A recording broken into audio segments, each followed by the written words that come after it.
Welcome to Chandru maths. SSC MTS and ஹவில்தார் 2025 ரெக்ரூட்மெண்ட்டுக்கான exam date and city announce பண்ணிட்டாங்க.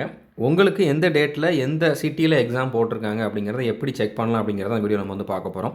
First நீங்கள் எஸ்எஸ்சியோட அஃபிஷியல் வெப்சைட்டை ஓப்பன் பண்ணிக்கோங்க. ssc.gov.in அப்படிங்கக்கூடிய அஃபிஷியல் வெப்சைட்டில் லாகின் பண்ணணும். உங்களோட registration number, password, captcha code entry பண்ணிட்டு லாகின் பண்ணுங்கள்.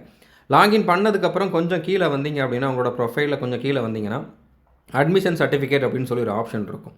அதை செலக்ட் பண்ணுங்கள். அதை செலக்ட் பண்ணிங்கன்னா எக்ஸாமினேஷன் இயர் அப்படிங்கிற மாதிரி 2 ஆப்ஷன் இருக்கும். ஸோ எக்ஸாமினேஷனில் எம்டிஎஸ், அதாவது மல்டி டாஸ்கிங் ஸ்டாஃப் எக்ஸாமினேஷன் அப்படிங்கிறத சூஸ் பண்ணிக்கோங்க. இயரில் 2025 அப்படிங்க சூஸ் பண்ணுங்கள். 26ன்னு கொடுத்தீங்கன்னா வராது, 25 கொடுங்க. கொடுத்துட்டு செக் ஸ்டேட்டஸ் கொடுத்தீங்கன்னா உங்களுடைய எக்ஸாம் டேட் எந்த சிட்டியில் போட்டிருக்காங்க அப்படிங்கிறது வந்துடும். ஓகே. ஸோ இந்த கேண்டிடேட்டுக்கு வந்து பார்த்திங்கன்னா February 12 தூத்துக்குடியில் எக்ஸாம். ஓகே. ஸோ உங்களுக்கு எந்த டேட்டில் எந்த சிட்டியில் எக்ஸாம் போட்டிருக்காங்க அப்படிங்கிறத வந்து கமெண்ட் பண்ணி சொல்லுங்கள். அதுக்கப்புறம் ஃபஸ்ட்டு டே எக்ஸாம் எழுத போகிறவங்க நம்ம ஸ்டூடெண்ட்ஸ் யாரும் இருந்தீங்க அப்படின்னா சந்துரு மேத்ஸ் ஆப்பில் சேட்டில் மறக்காமல் இன்ஃபார்ம் பண்ணுங்கள். All the best. தேங்க்யூ.